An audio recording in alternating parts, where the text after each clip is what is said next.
Салам достор, кандайсыздар? Жаңы хайп проектке кирип жатам. Бул сайтка VIP бир тарифи $8 экен. $8 салып алабыз.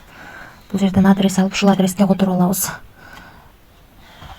Которуп алгандан кийин анан биз үчүн VIP бир тариф ачылат. Ошондо $8 салып күнүнө азыр көрөбүз канча аткарсак болот экен. Күнүнө $3,5 иштейт экенбиз. Азыр иштеген акчабызды чыгарып көрөбүз.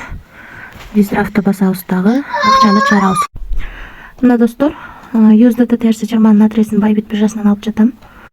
Мына достор, $3.51 деп жаздым. Бул жерге Bybit биржасынан адрести алып келип койдум. Бул жерге пароль жаздым. Эми конфирмду басамын. Мына акчабыз пешине кетти. VIP 0 тарифинде 0.01 центтен күнүнө иштесеңиздер болот. Акча салбай, ал эми VIP 1 тарифинде $8 салып күнүнө $3,5 иштесеңиздер болот. Ал эми VIP 2 тарифинде $28 салып күнүнө $12. VIP 3 тарифинде $98 салып күнүнө $50. VIP 4 тарифинде $298 салып күнүнө $155. Ал эми VIP 5те $858 салсаңыздар күнүнө $450 иштесеңиздер болот экен. Биз ушунун ичинен VIP 1 тарифин сатып алганбыз, $8 салып $3,5 иштеп чыгарууга койгонбуз. VIP 11ге чейин бар экен достор. Мына достор, 16дан 34 мүнөт өткөндө $3.51 чыгарууга койгонбуз. Мына биздин балансыбызга келип түштү. $3.51 чыгарганбыз. Толук бойдон без комиссия түштү.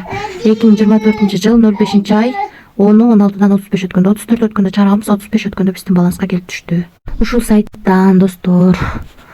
Анан дагы кошумча иштейм десеңиздер, бул Tiam деген жерге кирип, бул жерден өзүңүздүн референс ссылкаңыздарды алып, ушу ссылка аркылуу адам чакырсаңыздар, биринчи линиядан 10, экинчи линиядан 2, үчүнчү линиядан 1% түшүп турат.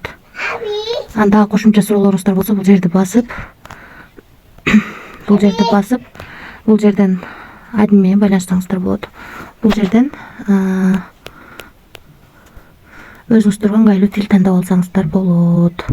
Достор, өзүңүздөр көргөндөй, биз бул сайтка $8 салып $3,5 иштеп чыгарууга койгонбуз. 1 минуттан ичинде акча келип түштү. Без комиссия төлөп берди. Бирок акча салып иштеп жатабыз, ошондуктан риск бар. Рискке даярлар иштесеңиздер болот. VIP тарифтерине кирип танышып чыксаңыздар дагы маалымат аласыздар. Аябай чоң процент менен төлөп берет, ошондуктан риск дагы ошончолук чоң. Рискке даярлар иштесеңиздер болот. Эч кандай карыз алып, же болбосо кредит алып акча салууну сунуштабайм. Рискке даяр акчаңыздар болсо гана иштесеңиздер болот. Риск бар экенин унутпай. Баарыңыздарга ийгилик, тынч болуңуздар.